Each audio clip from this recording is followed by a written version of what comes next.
Assalamualaikum warahmatullahi wabarakatuh. Kami dari kelompok 2 akuntansi sektor publik.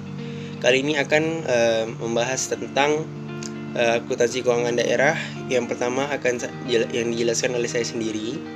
Yang pertama adalah istilah-istilah di dalam akuntansi keuangan daerah. Yang pertama adalah musrenbang atau musyawarah perencanaan pembangunan. Aktivitas yang dilakukan oleh pemerintah daerah dalam rangka penyusunan perencanaan pembangunan daerah. Selanjutnya yaitu RPJPD, Rencana Pembangunan Jangka Panjang Daerah atau dokumen perencanaan jangka panjang yang hanya berlaku untuk periode 20 atau hanya 20 tahun saja.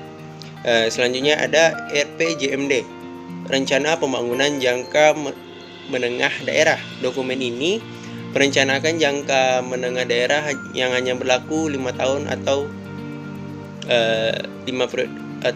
periode 5. Selanjutnya ada RKPD, Rencana Kerja Pemerintah Daerah, yaitu dokumen perencanaan jangka pendek daerah untuk periode 1 atau 1 tahun.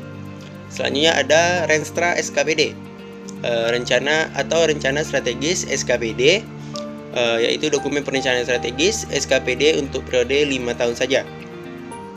Selanjutnya ada Renja SKPD atau Rencana Kerja SKPD, dokumen perencanaan kerja SKPD untuk periode hanya 1 tahun saja. Selanjutnya ada Bultek atau Buletin Teknis.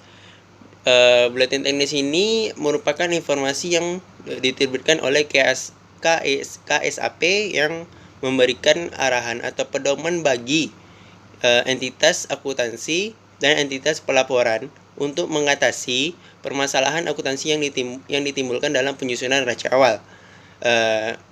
Buletin teknis ini disusun dengan mengacu pada diterapkan dalam lingkup kerangka konseptual dan pernyataan standar akuntansi pemerintahan, dan buletin teknis ini disusun dengan sistematika menurut pos-pos neraca meliputi aset lancar, investasi jangka panjang, aset tetap, dan aset lainnya.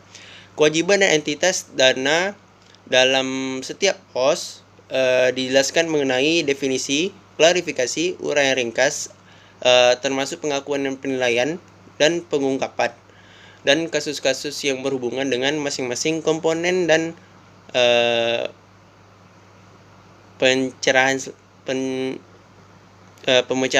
pemecahannya. Baiklah, sekian hasil presentasi dari saya yang akan dilanjutkan oleh Ratika ini. Kepadanya dipersilakan.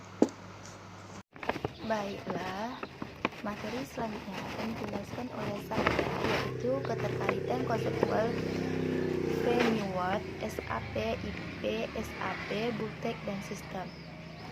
Kerangka konseptual akuntansi pemerintah merupakan suatu landasan untuk menetapkan standar akuntansi pemerintah. Buletin teknis atau Bultek, interpretasi pernyataan standar akuntansi pemerintah, IP, SAP, konvensi praktik akuntansi, dan peraturan-peraturan pemerintahan menjadi bahan pertimbangan dalam penyusunan sistem akuntansi selain standar akuntansi pemerintahan. Sistem akuntansi keuangan daerah yang menetapkan metode dan prosedur akuntansi menghasilkan laporan keuangan yang berupa neraca, laporan realisasi anggaran, laporan harus kas, dan catatan atas laporan keuangan. Selanjutnya, siklus akuntansi keuangan daerah. Pada dasarnya, siklus akuntansi keuangan daerah mengikuti siklus akuntansi yang telah dijelaskan di atas. Perbedaan yang ada adalah pada proses penyusunan laporan keuangan Pemda, setelah menyusun neraca saldo, setelah penyesuaian dapat disusun laporan perhitungan APBD. Namun demikian, untuk lebih mempermudah penyusunan laporan keuangan yang lain, yaitu laporan perubahan ekuitas dana atau R atau K Pemda, laporan aliran kas dan neraca. Biasanya terlebih dahulu dilakukan proses tutup buku dengan membuat jurnal penutup.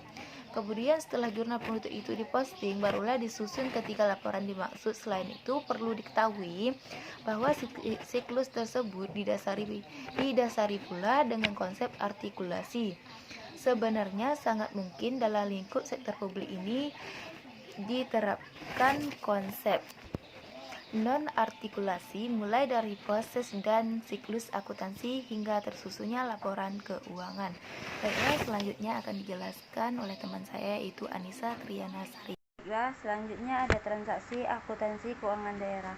Dalam akuntansi keuangan pemerintahan daerah, jenis transaksi sanggup dirinci menurut struktur APBD yang terdiri dari pendapatan daerah, belanja daerah, dan pembiayaan daerah. Selain itu, ada jenis transaksi lainnya, yaitu transaksi non-kas, kas Pemda, dan transaksi rekening antar kantor atau RKA, yaitu antara PPKD dan SKPD. Di samping itu, menurut sifat dan jenis entitas, transaksi masih sanggup dibagi ke dalam akuntansi untuk transaksi di SKPD atau disebut transaksi SKPD dan transaksi untuk tingkat pemerintah daerah yang ditandatangani PPKD atau disebut juga transaksi PKD. Contoh kasus dari UPT telah dibelanjakan 8 juta untuk biaya perjalanan dinas. Pengeluaran tersebut dipertanggungjawab ke SKPD PKD dan setelah diverifikasi pengeluaran tersebut disetujui. Selanjutnya diberikan pengganti dengan menerbitkan SP2D GU sebesar 8 juta. Jurnalnya misalnya SKPPD, keterangannya belanja barang dari BUD untuk mencatat belanja perjalanan dinas sebesar 8 juta, sedangkan BUD belanja barang kas di kas daerah 8 juta. Sekian dari hasil presentasi kami. Apabila ada kesalahan, mohon dimaafkan. Terima kasih. Assalamualaikum warahmatullahi wabarakatuh.